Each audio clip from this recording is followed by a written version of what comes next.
Okay, so here we are today, the 19th of July, 2024. And today is the day that we transition from the days of vine, the vineyard, into the days of ivy.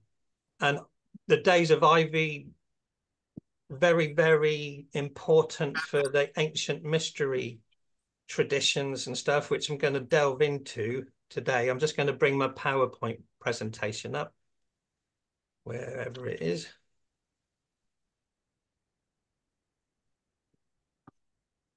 Bear with me.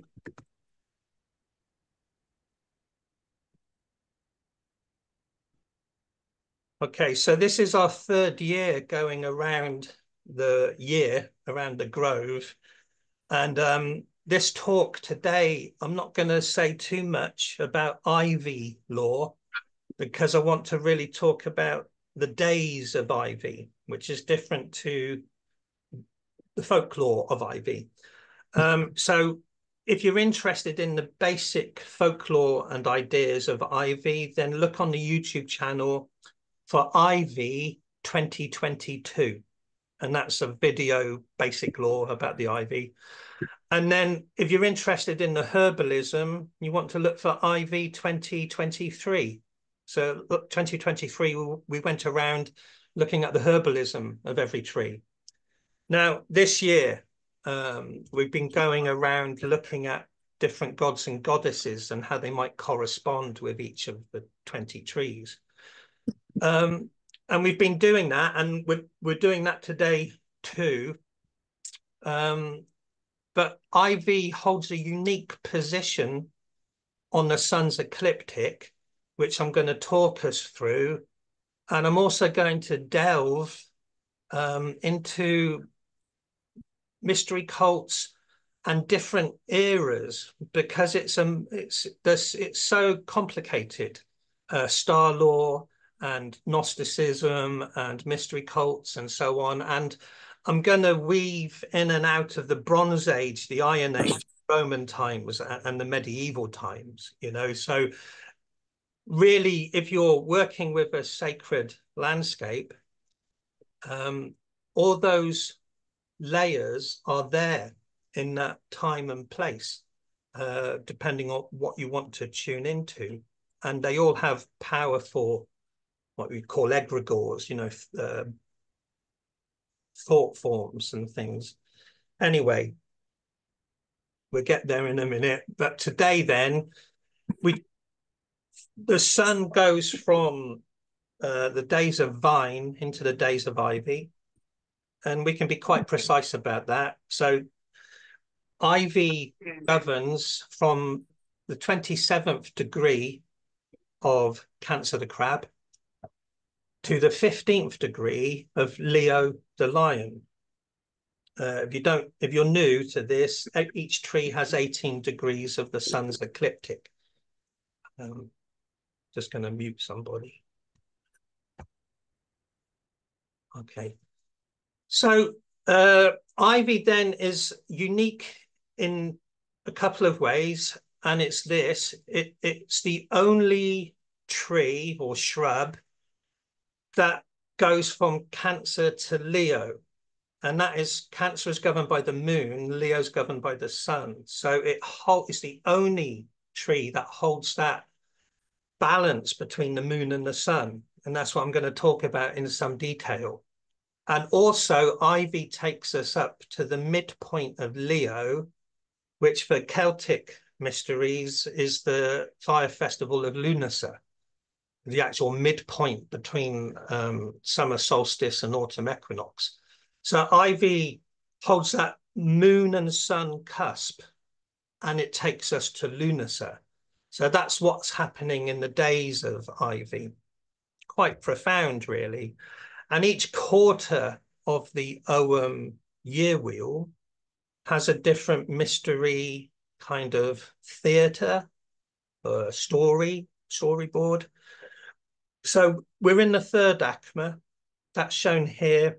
After the summer solstice, we have vine and ivy. Then we have broom, blackthorn, and elder. Elder holds the autumn equinox.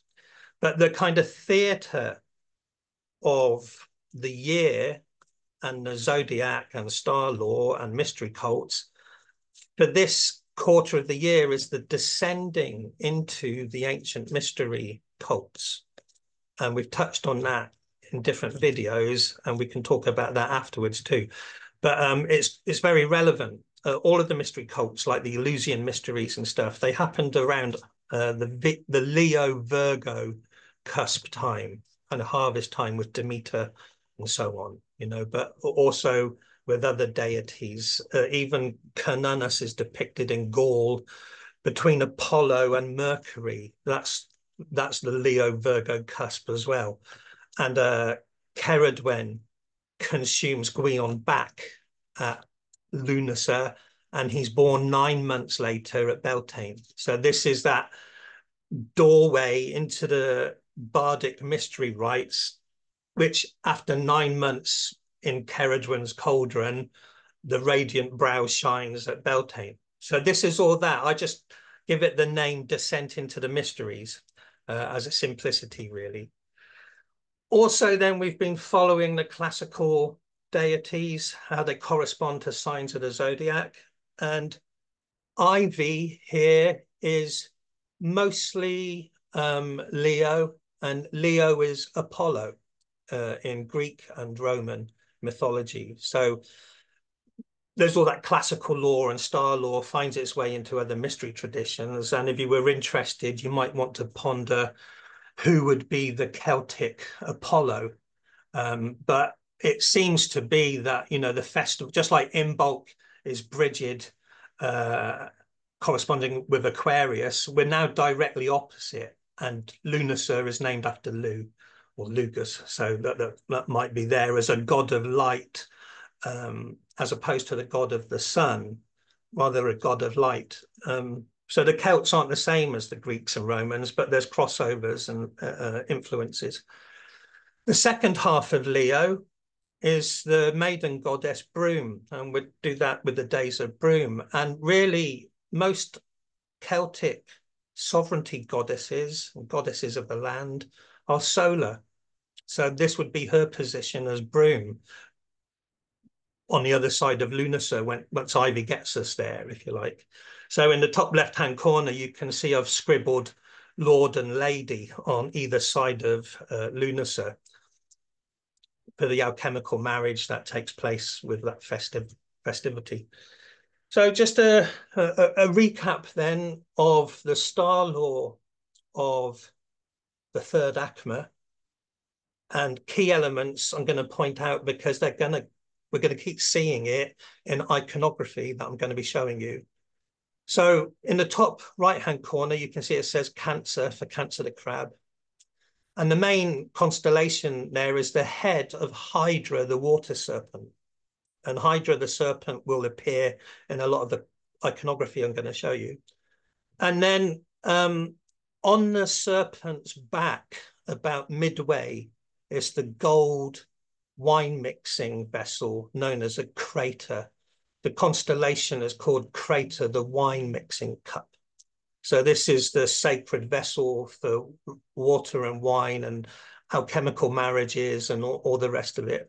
There's also Corvus the crow and others, but primarily the serpent, the wine mixing vessel, and Leo the lion as well, and Corvus the crow. They're the main constellations for this moment in time and the days of Broom. So what looks like an almost horizontal plate is the sun's ecliptic as it appears to travel through the signs of the zodiac. Then going obliquely around it is the Milky Way, as perceived from planet Earth, you know. And there are 2 times in the year where the Milky Way and the ecliptic cross over each other. And these are the stargates in some cultures for spirits going into the other world. Look, simplistically, those 2 points in time correspond with Beltane and Samhain, roughly, as Psychopomp gateways to the Milky Way, path of souls, path of stars, and so on. But what I want to point out here is that in this diagram, there's a higher part of the Milky Way. It's symbolic, not literal, and a lower part of the Milky Way in relationship to the sun's ecliptic. And in the lower part of the Milky Way, on the right-hand side, is Hydra, the water serpent, Crater, the wine mixing cup, and Corvus, the crow. And following the sun as it goes round the zodiac, this is when we descend into the lower part of the Milky Way before ascending back into the heavenly realm. So these ideas were already there in star lore, and then different mystery cults have taken those picture images on board for their ceremonies and rituals and teaching stories. What we're going to hold on to today, so that you then recognize it when you see it, when you're looking at pictures of archaeology, is Hydra the serpent, the wine mixing vessel, and Corvus the crow. It's a recurring thing. And it gets really complicated. This is just a glimpse of some doodlings that a friend of mine called Alan Royce was playing with.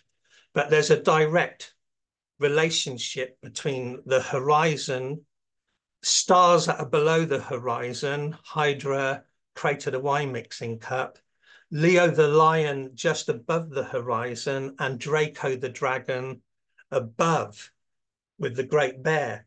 This is complex stuff, but when you start getting these images in your mind, then things like the Arthurian romances with the Pendragon and the Arthur, the great bear, and so on, it starts to unravel.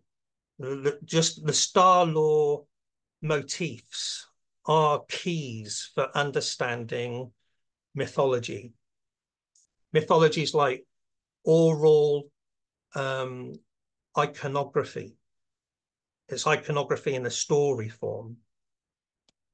So today then, into the days of ivy, and ivy is the only shrub that is both the moon and the sun. So that's what I'm going to look at for the next 10 minutes or so. And the moon and sun as symbols are pre-Christian, of course. This famous thing is the Nebra sky disk. It was found in Germany. It's Bronze Age, about 1600 BC. And it depicts the sun and the moon, of course. So, so the sun and the moon has always been a big part of European psyche, but it's much older. It's also thought that this artifact depicts the Pleiades as well. But the sun and the moon, as the great luminaries of the night sky, are traceable back to ancient Mesopotamia on the left, and right up to Renaissance alchemy with ideas of the alchemical marriage or sacred union between the sun and the moon. It's a rich pool of alchemy and mystery and philosophy and so on. And ivy is the only tree in the Ogham that holds the sun and the moon.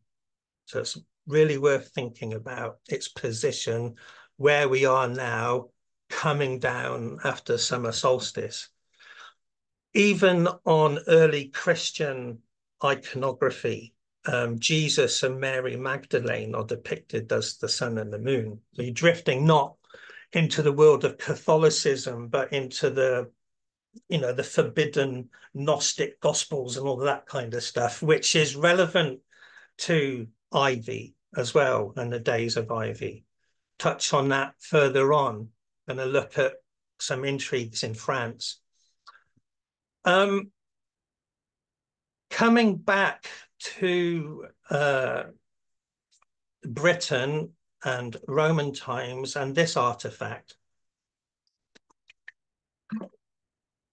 it's a bit like a Rosetta Stone, which is a stone that helps to decode other things.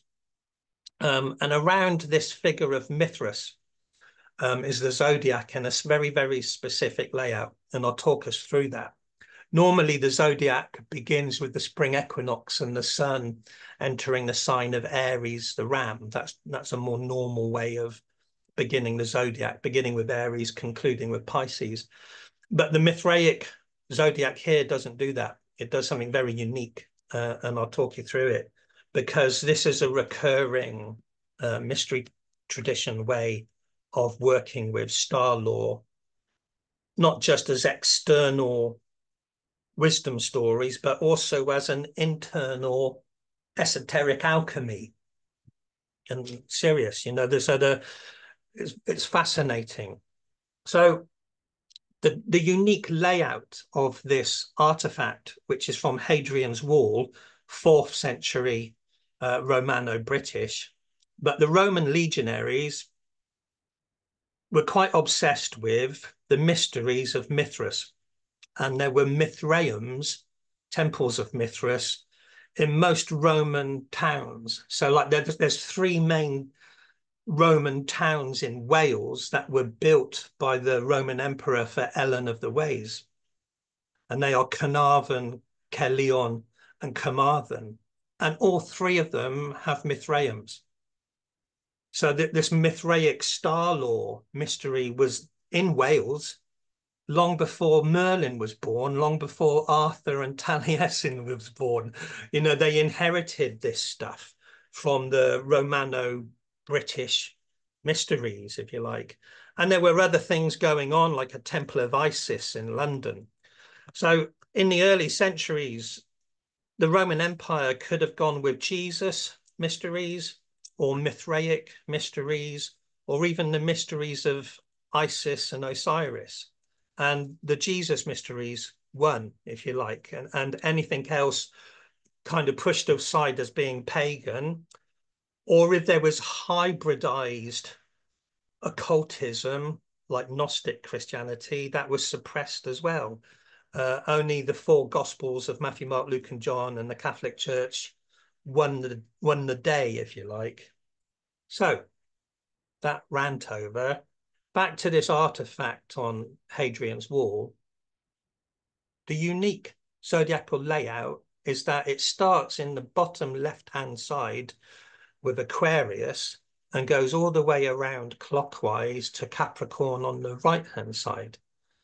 But what that gives you is this unique position that at the very center point of the brain of Mithras, there is Cancer the crab and Leo the lion, or alchemically speaking, the sun and the moon are 2 sides of the mind. The reflective mind, the moon, reflects the sunlight, and the all-knowing, shining, radiant brow, solar mind. And we have both. But what's unique with this is this cusp, this marriage, this meeting between the sun and the moon corresponds with internal alchemy and energy descending down into the heart, into the middle cauldron, and so on. So this was there as a kind of planetary chakra system that the Roman legionaries and others were looking at. Now, here's some more unique patterns with that. Mithras has his sword, and he's pointing to the cusp between Gemini and Cancer, which is the summer solstice. Interestingly, too, is in his other hand, he's holding a flaming torch, and he's pointing to the cusp between Leo and Virgo. And that's the starting point of the mystery tradition. So he's shining a torch at the gateway where you descend down to the lower part of the Milky Way, down into the darker evenings, down into the nighttime mystery rites of many, many different traditions. You know, obviously here, some sort of Mithraic tradition. But like I said, it's a Rosetta Stone that helps to decode other things that were going on with other rites and mysteries. So, if you take the figure of Mithras and turn him around, so you're looking at him side on, you end up with this on the left. The whole Saturn density solid matter is below his buttocks. And that corresponds with the winter solstice and the rising of energy that goes up the spinal cord to the position of summer solstice at the back of the neck. I would suggest it's actually the pineal gland, but the back of the neck is good enough as a diagram of energy rising up to where the spine goes into the skull, if you like.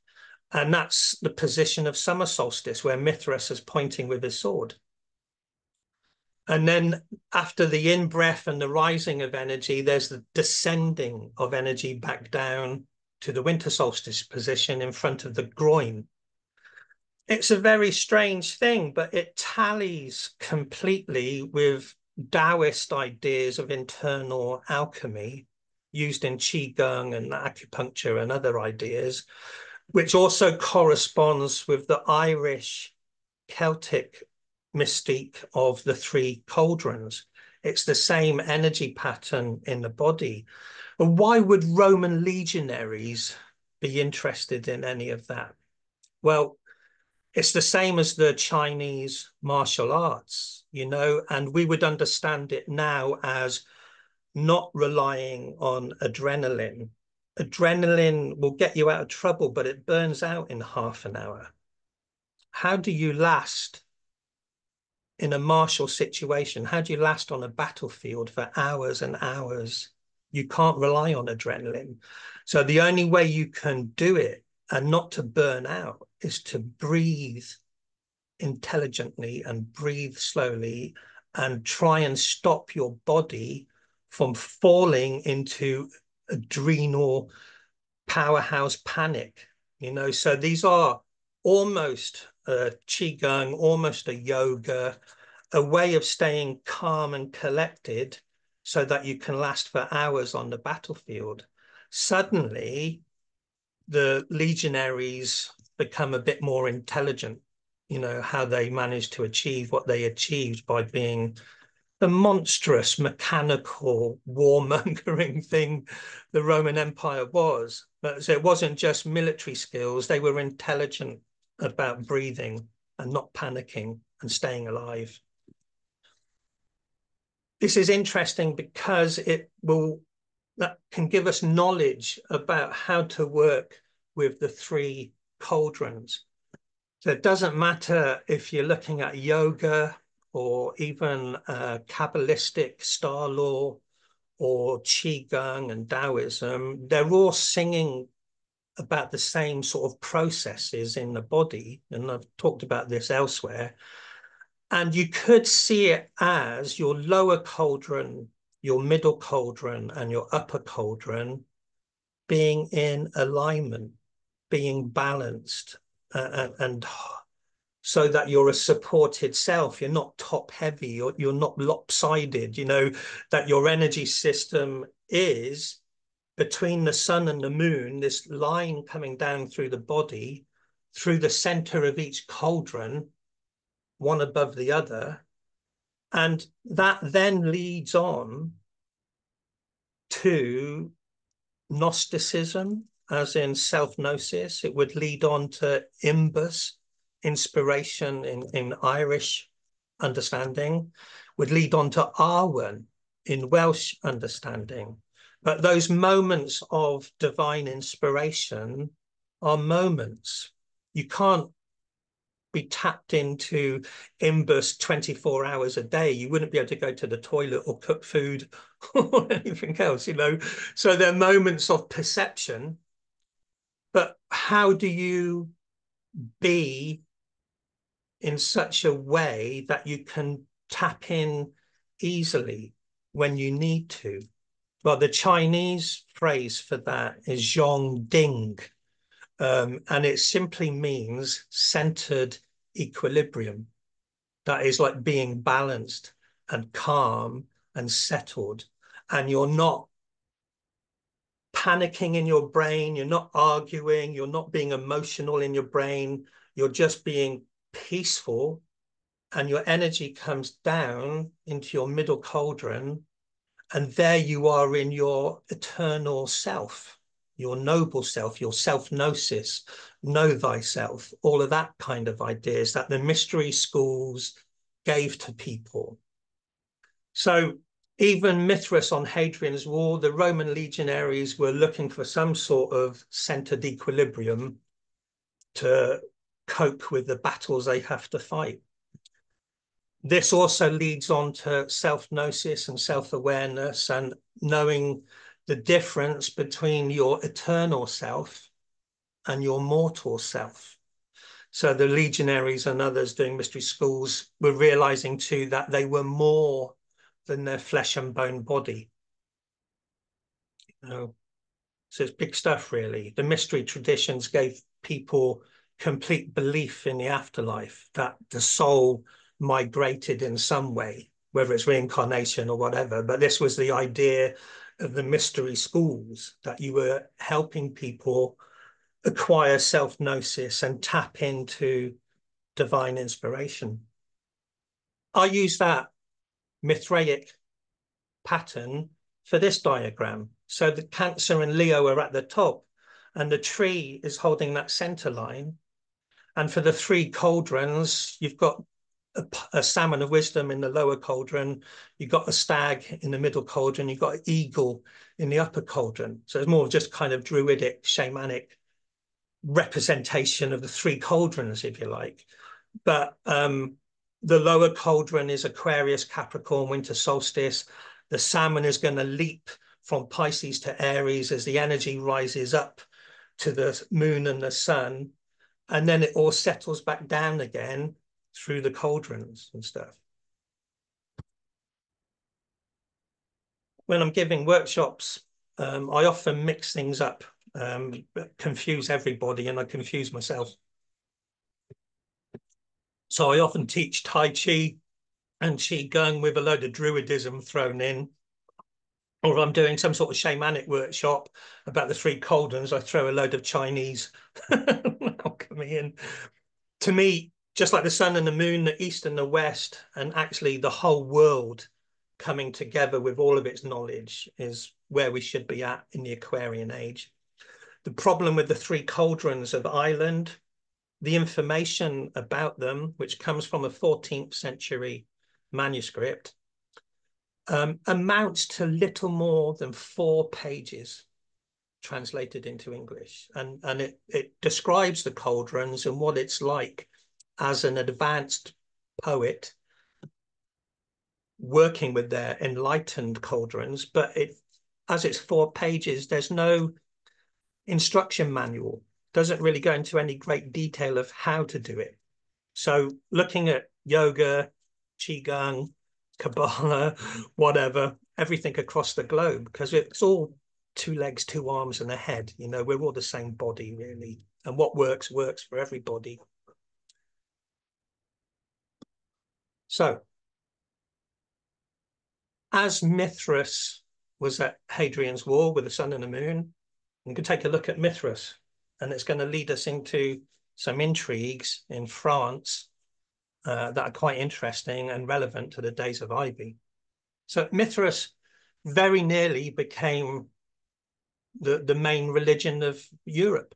You know, if the Roman emperor had chosen Mithras instead of Jesus, there could be a Mithraic Europe rather than a Christian Europe. It could have gone one way or the other. He's a hero overcoming the forces of darkness. He's Roman, but he's based on a Persian demigod.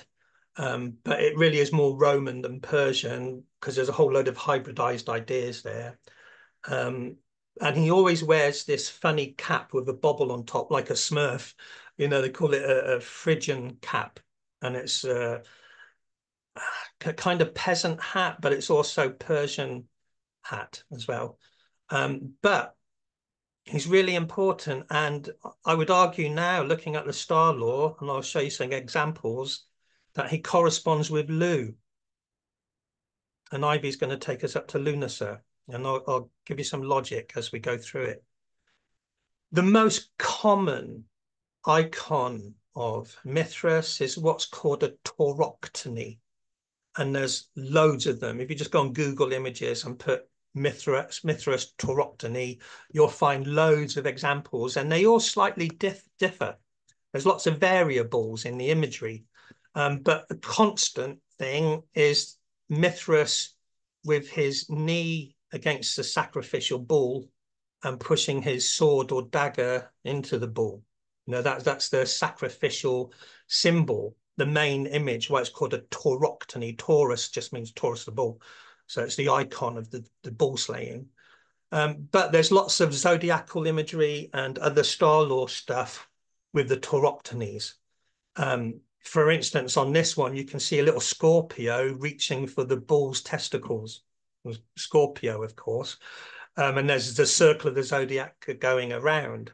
But I'm just going to flick through some samples so you can see some variations of the tauroctony. Here's another one. There's always two figures with him on the left and right. One holds a torch upwards and one holds a torch downwards. So it's the ascending and descending idea. And they're the twins of Gemini. And it's Taurus the bull. And corresponding with Taurus the bull is Orion, the constellation of Orion with his sword hanging off his belt. So Mithras is actually Orion in star lore. Finally, it's always facing the bull, and in the tauroctony, he's managed to get the bull. That's the story of it. But the various motifs are there from star lore. Originally, these things would have been painted. So here's someone's done a color version to give an idea of how it would have looked, you know, the sacrificial bull slaying. But you can just about see that in the top left-hand corner, top right-hand corner is the sun and the moon. So it's holding that. The great luminaries are there, but then we're also looking at star lore. The twins are there holding their torches up and down. Scorpion is Scorpio reaching the genital area. Scorpio governs the genitals. The bull's tail is sprouting wheat. That's for Virgo. She's the wheat sheaf goddess, so she holds a ear of wheat. And below the bull, there's a dog getting ready to lick some of the blood. That's Canis Major, the great hound. And there's Crater, the wine mixing cup, with a green serpent going around it. That's Hydra and the wine mixing vessel. And behind the dog, you can see a little lion for Leo. So all those ingredients are there for this third ACMA, or going from into the summer solstice and coming out of the summer solstice. It's all there. And now the important thing is the bull slaying also corresponds with Lugh and Balor. Another variation, you know, you can see the Scorpio at the genitals, you can see the ears of wheat on the bull's tail. In the top left, there's the sun, and the top right is broken. It probably had the moon, you know, just like other tauroctonies. Hydra, the water serpent, the tail of the snake is in the left-hand corner, and the head of the snake is curving around the bull. So that they show it, they use the same imageries all the time, but they show it in different ways. So there's like artistic freedom. So long as there's a snake and a scorpion and ears of wheat and a dog licking the blood and so on, it's good enough. And there may have been different explanations for different choices of motif. If you go back and look at the video we did for the hazel tree, I went into detail about this, and it's the constellation of Orion standing off against Taurus the bull, which corresponds with the days after Beltane in the sun's ecliptic. And Orion has this extra long arm. You can see it reaching up on the left-hand side, and Lugh is known as Lugh of the long arm. And his famous achievement is defeating the monster with the one eye. You know, so this is played out perfectly well with the constellation of Orion and Taurus the bull and its bright eye, the bull's eye. You know, so we could easily argue that it's Lugh and Balor as much as it's Mithras against the heavenly bull, so on. Hanging off Orion's belt is the sword. and the sword is given to Ogma after the Second Battle of Moytura. So these motifs are there.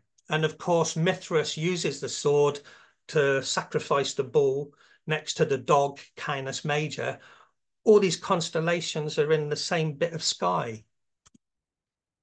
And it's not even Mithras.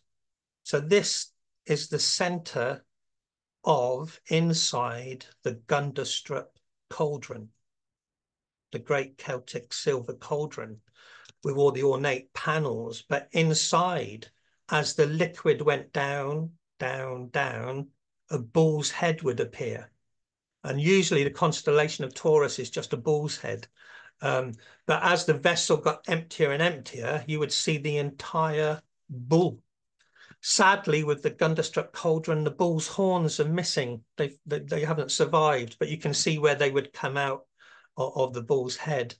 So as the liquid went down, you would see the bull's horns and then the bull's head and stuff. But here's the important thing. At the top, sideways, there's a figure with a sword attacking the bull. And at the bottom is the dog. So this is a tauroctony. It's not Mithras. It's Celtic, but it's a bull slayer and a dog. And it's a sacred vessel, just like Crater, the wine mixing cup. A last pitch look at a tauroctony. Again, at the bottom, you can see Leo, the lion, and the crater and the serpent, the hydra. So the blood is going to go down into the sacred vessel. And I'm not going to go into it, it takes too long. But this is the whole motif of Joseph of Arimathea collecting the blood from the sun cross and so on, and making the grail. That would be quite relevant. But the crater, the lion, and the serpent are not just Mithraic. The bull and the bull slayer on the Gundestrup cauldron, and there's this artifact from Belgium. I don't even know to which mystery school it belongs to. At the top appears to be the sun god Helios on his chariot. So it might be something to do with Helios or Apollo. But lower down, there's all sorts of strange things going on. Two figures on horses. So some people have suggested it's sacred to Epona as a horse goddess. But at the very bottom, there's the crater, the serpent, and the lion. So this, again, it's an example of different mystery traditions using the same icons from the heavens. The story is written in the heavens, and different cultures are using the bull and the warrior, or the lion and the snake and the wine mixing vessel, you know. So it's not unique to Mithraic stuff. And that thing on Hadrian's Wall, known as the Mithraic rock birth, like I said, it's a Rosetta key. It helps you to figure out other iconography of the Roman world and the pre-Roman world, the Iron Age, Northern European culture. Now, I've got Vanya to thank for this. She sent me a picture of this a few weeks ago. I'd never heard of it before. And we're going to look at it in some detail in next session when the Days of Broom, when we're at the constellation of Crater, the wine mixing vessel. This is an amazing crater, wine mixing vessel from France, from Burgundy, and it's from 500 BC, 500 years before Christianity, hundreds of years before Mithras and the slaying of the bull and the blood going into the crater, you know, that this crater is there. And this thing is huge. This is how big it is. It can hold over 1,000 liters of liquid. Incredible. And it's early Iron Age Celtic from Burgundy area of France. And we're going to go to the Burgundy area of France now. It's just coincidental, but I'll look into this a bit more, talk about it when we get to the Days of Broom, because Broom is the Grail Maiden. So this is how weird things can get. This is the, like, how mad do you want to go? How deep down the rabbit hole do you want to go? This is a figure called a Braxus. It's a serpent-legged figure with a cockerel's head. And it's a primary symbol from Gnostic Christianity or Gnosticism. Looking around on the internet, looking at YouTube videos, there's lots of different expressions of Gnosticism. Some people say it's purely Christian, but not Catholic. It's pre-Catholic. Other people are saying it's also classical. It's pagan. It goes back to ancient Greece and Rome and Alexandria, you know, so it's like it's almost like early Christianity and paganism were kind of hybridized into Gnosticism. And it was all about achieving self-gnosis and divine light and divine knowledge of your eternal self and so on. And it finds its way into medieval Europe. And I can say that because there was an abbot of Glastonbury Abbey in 1120 to 1125 who got sacked. And he left Glastonbury and he went to Chichester and he became abbot of Chichester for 20 years. Eventually, he lost that job too. He was accused of sodomy and other things, which is common enough accusation against people like the Knights Templars and other heretics and stuff. It's just a way of getting rid of people. It's like a witchcraft condemnation.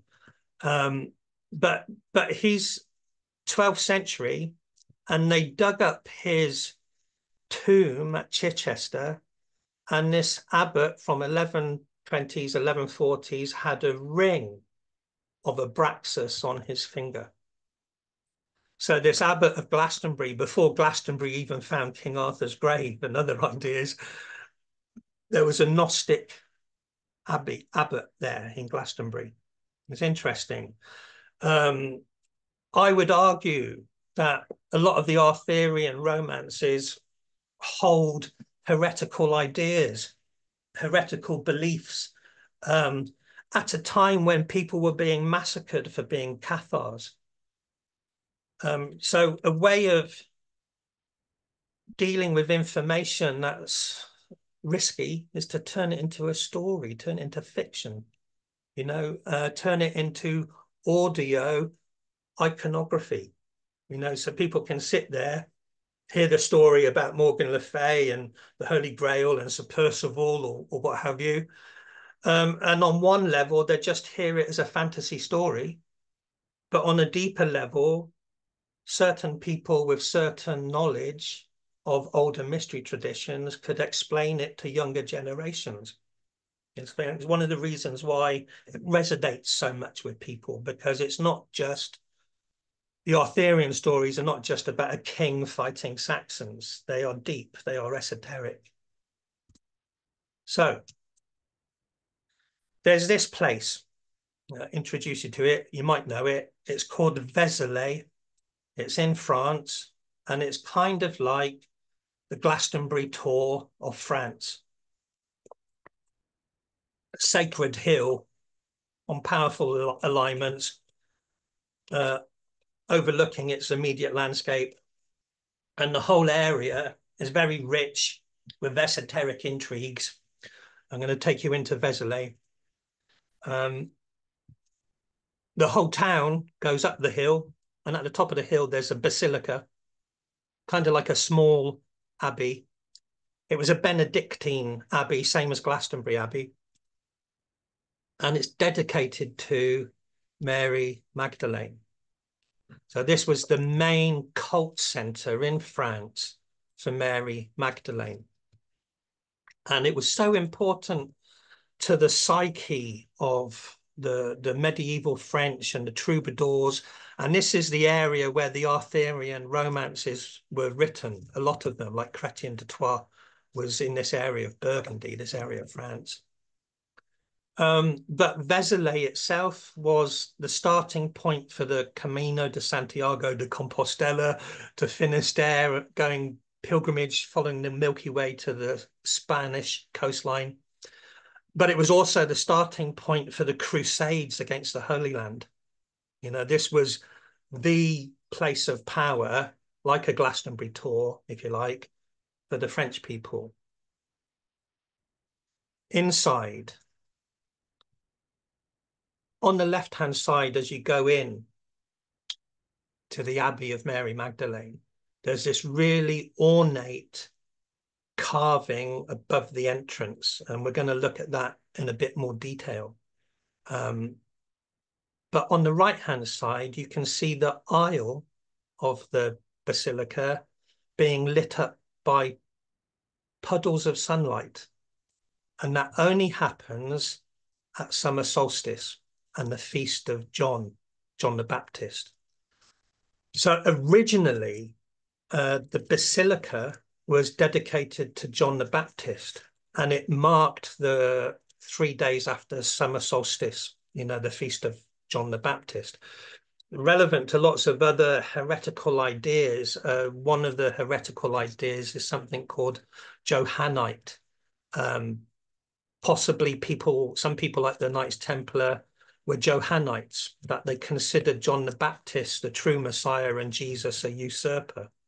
I'm not saying I believe in that. I'm just explaining the heresy of John the Baptist followers. That Europe was full of lots of different groups of Gnostic Christians that weren't Catholic. They weren't being told what to do by the Vatican. They were doing it their own way and interpreting things their own way. And a lot of it was a kind of continuation or evolution or hybridization of early Christian Gnosticism, which itself is born of paganism. It's a really complicated thing. Sometime, I think it was in the 1100s, might have been a bit earlier, might have been the late 1000s. The remains of Mary Magdalene were claimed to have been discovered in the south of France, and they were brought to Vézelay, or that's their claim. And then, so from like the 11th century onwards, Vézelay was the cult center for Mary Magdalene. John the Baptist intrigues got pushed aside in favor of Mary Magdalene. And then France has this entire huge Mary Magdalene cult that evolves right up to the modern day with things like the Priory of Sion and the whole Dan Brown Da Vinci Code ideas of the bloodline of Jesus and Mary Magdalene and stuff. It's grown or continued through this cult center of the Magdalene, which again was saying is that the main thing at Vézelay from the 11th century onwards, there's older history there, but the Magdalene, very important psychically to Vézelay. It's her cult center, if you like, in Europe anyway. So this entrance to the basilica, very, very ornate. Around the top are signs of the zodiac divided by agricultural activities like ploughing and planting seeds and harvesting and so on. So in between the agricultural scenes, there's the 12 signs of the zodiac. And in the bottom left-hand side is Aquarius, and then the bottom right-hand side is Capricorn. It's exactly the same layout of the zodiac as Mithras on Hadrian's wall. That is, on one side of Jesus's mind is the moon, and on the other side of his mind is the sun. Is a close-up. On the left, you can see the stylized crab. Directly above his head, very unusual, are three kind of mermaid figures, and this is to do with sacred springs below Vézelay. These are water spirits, water nymphs. And on the right-hand side is Leo the lion. You can kind of see him standing on something with his head dipping down. So you've got the crab and the lion holding the center point apart from these three mermaids relating to sacred springs. But it's saying that just like Mithras at Hadrian's wall is Lord of the heavens, the great Orion hunter defeating the bull, at Vézelay, Jesus is Lord of the heavens with the crab and the lion on either side. It's showing a continuation of star law motifs being absorbed by Christianity, but also honoring what we could call the well maidens, sacred water spirits like Melusine. Now,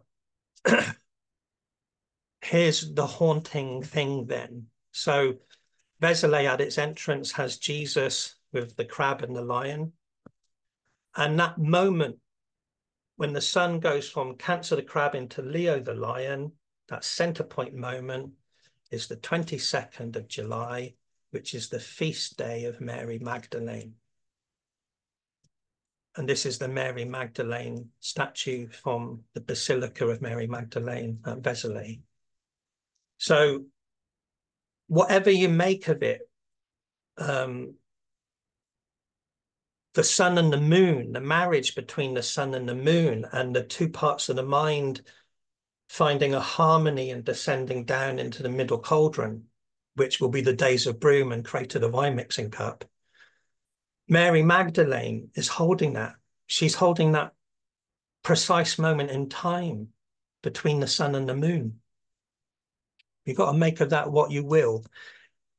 She is a Gnostic Christian goddess figurehead, but born out of older pagan mystery traditions. Vézelay, before it was a Christian basilica, it was crowned by a temple of Bacchus. And around the temple of Bacchus was a vineyard. So long before there was a Christian basilica and John the Baptist with the midsummer sunlight and Mary Magdalene as a cult center, it was a temple of the god of wine. But Bacchus was also Dionysus, and Bacchus Dionysus is the figurehead of the mystery cults of mixing wine and ivy together, just as they're side by side in the Ogham, going into the mystery traditions. You know, that was already there in Roman times. And at the end of the days of ivy, taking us to the broom goddess, Grail maiden, is Lughnasadh. So Lugh, because Lugh is also Orion Mithras defeating Balor the bull, it's all the one story, really. You know, they're just different cultures, different eras, talking about the sky around this midsummer moment in time and descending down into the darker part of the year. Now, I'm just going to throw this out there. About 8 miles east of Vézelay is Avalon. Now, Avalon is a town in Burgundy, surrounded by castle walls, and it's got turrets. And it's got coins. Archaeology has found coins dating back to Roman times with Avalo written on. You know, so it's got a long history as Avalon.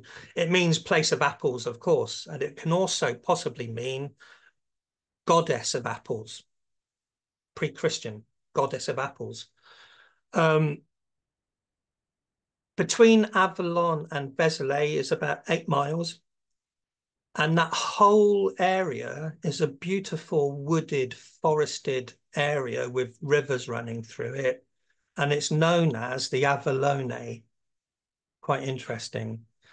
And what's really interesting is just below Vézelay to the south is a healing sanctuary of freshwater healing springs. So you're miles and miles away from any coastline, and you've got warm, salty water bubbling up out of the ground here. And it was used as a spa healing sanctuary by the Romans. Before the Romans, it was used by the Iron Age Celtic people of the area.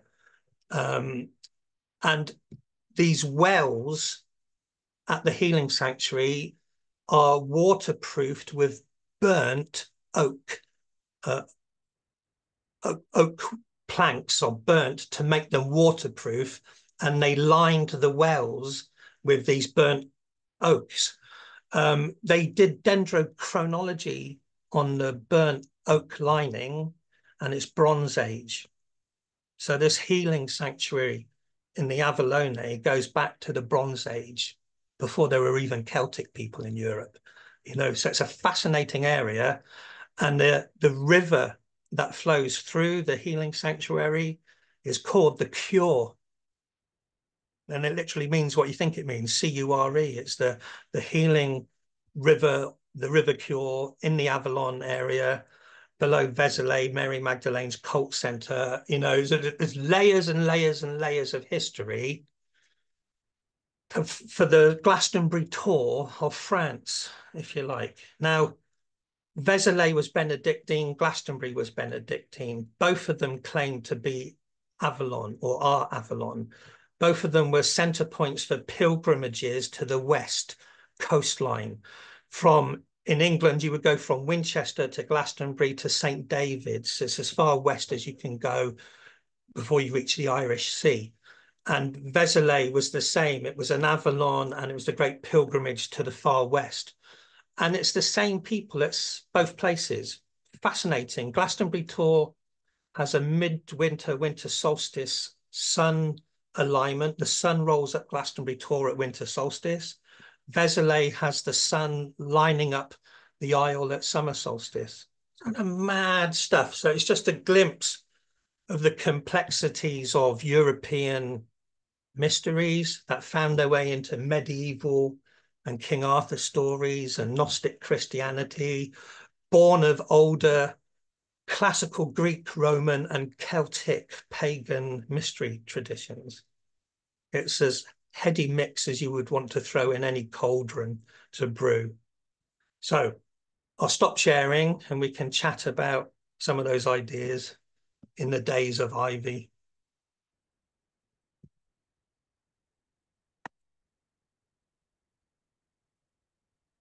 You can put your microphones back on. Just a quick thing about the cap on the Mithras figure. Being used in the French Revolution and called the Liberty Cap, and also in early American revolutionary images, that Liberty is wearing that same cap. Do you think there's a obvious? I mean, what would that connection look like to you? What would you say about that? I heard someone else say, I can't remember who it was, that the Liberty Cap bobble can kind of fall forwards. Yes. And that in some costumes, the footwear points upwards. And it was kind of suggesting of Pisces going up to the bobble in the head, that there was this kind of foot to head thing going on with the star law of that. Doesn't that make sense, though? And of course, it does look like psilocybin mushroom, the Liberty Cap. So maybe that was going into the wine mixing vessel as well. Well, they had that cap long before the Smurfs, so. Well, I have a question about going back to the balanced equilibrium and the divine inspiration. I'm wondering if that can be akin to the Buddhists' idea of enlightenment, because enlightenment comes just like that. It's not like, oh, I've reached this level and now I'm enlightened. It's it's just after years of practice or whatever, there's this, it's like a moment of grace, if you're speaking Christianese. And it's just this moment of enlightenment. And I'm wondering if that's, it's a real conundrum. And I'll put this out there, that the most unenlightened person, not living any spiritual life whatsoever, can suddenly have a moment of inspiration and their life's changed like that without doing yoga or anything. And equally, there's people that dedicate themselves to constant meditation and hit black wall, blank wall, blank wall all the time, you know. So inspiration comes when it chooses. And I think that there are some temporary shortcuts. So you can use drugs and hallucinogenics to hopefully get a shortcut, maybe. Doesn't work for everybody. And then there are methods like yoga and Tai Chi and meditation where you can make your vessel, your body, aligned so that you increase your chances of getting perception. But it's not a guaranteed. And also the most unenlightened people can have a massive moment of inspiration. So it seems to be kind of random, but a healthy lifestyle can put you in the right place for it, I think, Yeah, that was interesting what you said about the connection between the Taoist and the Qigong, the meridian setup that of the East, because I don't know if you remember, there was a man dug up from a bog somewhere in Europe who had on his back, he carried the acupuncture points on his back of the stomach meridian.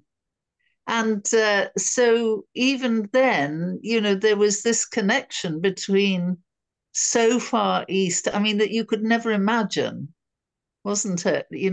Coming through from the eastern side and the wisdom centers there to Europe. It's just so interesting. Like he carried his medical history on his back, sort of thing. That was like a massage prescription. Yeah, something like that. It's interesting, isn't it? MD? People were really, I mean, during the time of the Romans, and everybody was looking for something.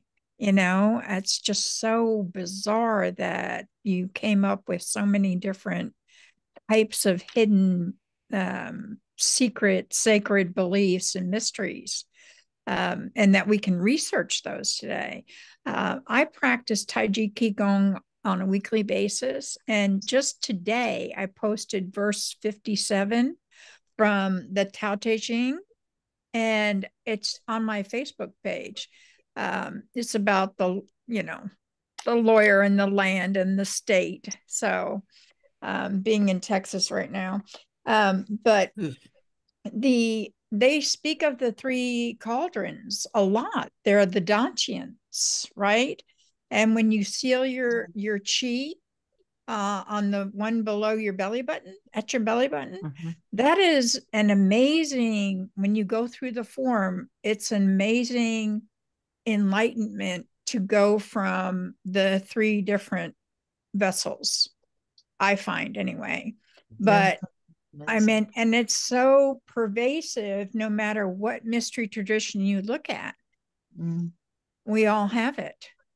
In Chinese calligraphy, the picture symbol for qi or energy represented originally either sunlight or fire. There was this kind of heat idea with the diagram.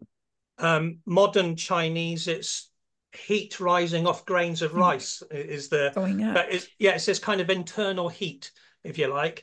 Exactly. But get this. Did you draw that picture of the two pictures, the one on the right of the man with the epigrams, the Chinese epigrams of did you draw that? I copied it. Yeah, it's my drawing. I copied it from a book. Very nice. Thank you. But get this then, in the zodiac, there are 3 fire signs. And if you think of Qi as fire, the 3 fire signs are Aries, which governs the head, Leo governs the heart, and Sagittarius is the thighs, the lower cauldron. Right. Wow.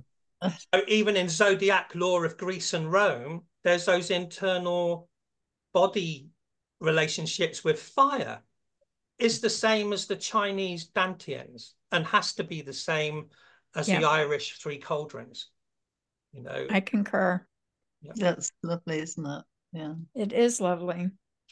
But people were really, really searching for anything back then. And the Mithraic stone, what is it called again? The stone found at Hadrian's Wall. They call it the Mithraic rock birth. It looks like in some other icons, he seems to be rising out of a rock. But the one on Hadrian's Wall, to me, looks like he's coming out of a cosmic egg. Yes. But they call it a rock birth. Okay. Because he's depicted that way in other icons. Speaking of the Mithraic rock birth, I love that. And it's Yeah. neat to listen to the various lessons that you give. I feel like I'm understanding it a little bit more. It's all kind of, but I noticed that it's all going counterclockwise.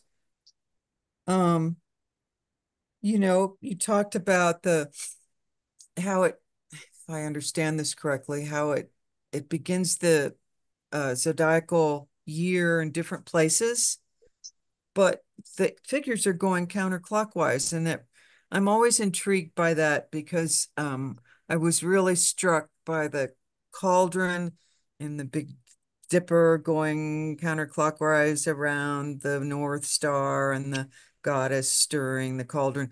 And so every time I see something going counterclockwise, I don't know, it just grabs my attention. And it's more complicated than that, and I'm still trying to get my head around it. Like the Ceridwen story, it goes counterclockwise, then it goes clockwise, the star law.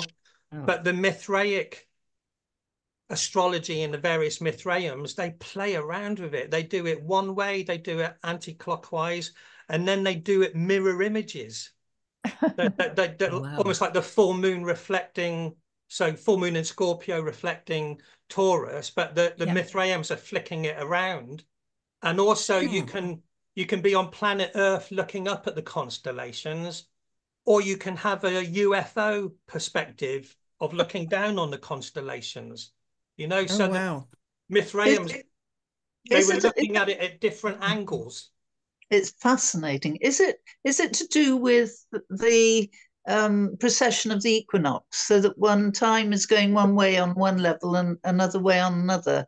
Yeah, so the precession of the equinoxes appear to be going backwards. So Yeah, like we're going from the age of Pisces into Aquarius, but yeah, the sun traveling along the ecliptic is going clockwise. Yeah, right. So yeah, they're different things. Yeah. yeah, yeah, And then the moon can reflect where the sun is, so then it's a mirror image of wherever the sun is. yeah, Yeah, yeah. it suits. Amazing. Yeah. The Rosicrucians also have a kind of a connection about killing the bull. Mithras killing the bull is ending the age of Taurus with that finish. Yeah. Which was the Bronze Age, so there was a shift from Oh, the age of the bull to the age of Aries, which is like the legends of the Golden Fleece and Jason and the Argonauts and stuff. And then you're into the age of Pisces, and early Christianity used the symbol of the fish and so on, so that there are these kind of precession of the equinox mythologies, right? But whatever age you're in, Orion with his sword is squaring off against Taurus the bull. So there's always that suggestion that the warrior and the bull are going to have a fight, and the Mithraic artwork is showing the successful conclusion of that, which can never ever happen. But it's showing, he got him and stabbed him and sacrificed him and so on. But it could never actually be played out. Maybe it's like who knows? Problem with the Mithraic stuff was nothing was written down. We've only got their iconography and to ponder it. would the death of the bull signify the end of the Taurus age? I think so, and Yeah. that it does Makes sense. fit in. I think remnants of that are like bullfighting in Spain, and even the Minoan culture with the stories of the Minotaur and the labyrinth and everything. That. Yeah, and even on the Gunderstruck Cauldron, there's bull slaying, not just in the center, but around the edge. Yeah. You know what Yeah. I noticed on the Gunderstruck Cauldron in the bottom, in That the was center that you were showing, the bull was missing his horns. There were ivy leaves all over the bottom of it. I want Which to say that, but they're so stylized, I was holding back, because they look like ivy leaves to yeah, me. yeah. wow. Very Yeah. interesting. And Right. Vézelay was really interesting too for me, Oh, because yes. I know those whole series of the following the dragon line through Vézelay to a place called the Dragon's Head, Dragon's Tail. And but I went there and I went down into the tomb, and it was so powerful. And I was sitting there saying, is this powerful because of all the prayers that have been put on it, or is it powerful for its own sake? And it was just such an incredible experience being there. And although, I didn't know whether these bones had been stolen, created, or what had happened. But a friend of mine crawled up the steps because he had such a bad back, went down into and he came out and could walk straight again. Oh my. It was a real miracle. I mean, it was just amazing. Places of power. Yeah, yeah. I went but there in so strong. I went there in 2013, so it's 11 years ago, and I would really love to go again. And I am thinking about maybe organising a tour and just spending a week. When I went there, we were going all around France, so we were only in Avalon and Vézelay for 2 days, and I wanted to spend a whole week there at least, So I'm thinking of just going to Avalon for a week, and you can easily pop to Vézelay. It's only 8 miles away, and just let's follow the dragon. Let's follow Magdalena and explore that area. Yeah, it's amazing. And there is a spring, a really powerful healing spring under the walls of Avalon on that west side, which the dragon line goes through. So yeah, it's just really, really interesting. And I'd love to know more about where that goes on to on the other. I mean, unless there's a link to another dragon, I don't know. But that Magdalene pilgrimage route, the dragon went round a great spiral around the hill, which is still a road. And when he came down to the roadside at Jenné, he was 3 times the width of when he went up. And then he went through Jenné back to the stone, and then went on curving down and down to the.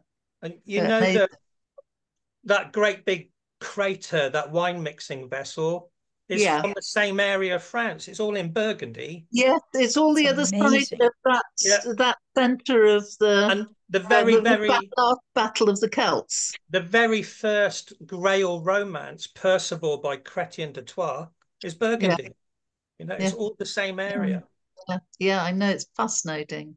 And the mountain, the hill, they've got a museum there where the last battle of the Celts was stood. I've forgotten it. And we've got a line going right through it from here.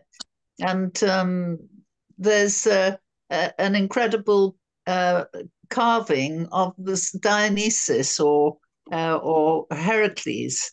Only there's chains going from his tongue out to all these people who are listening. That's Orpheus. Oh yeah, that's right. That's right. I know. Orpheus. I know. Orpheus music. Vézelay. Yeah, it's the Gallic forerunner of Ogma. Yeah. Oh, that's amazing.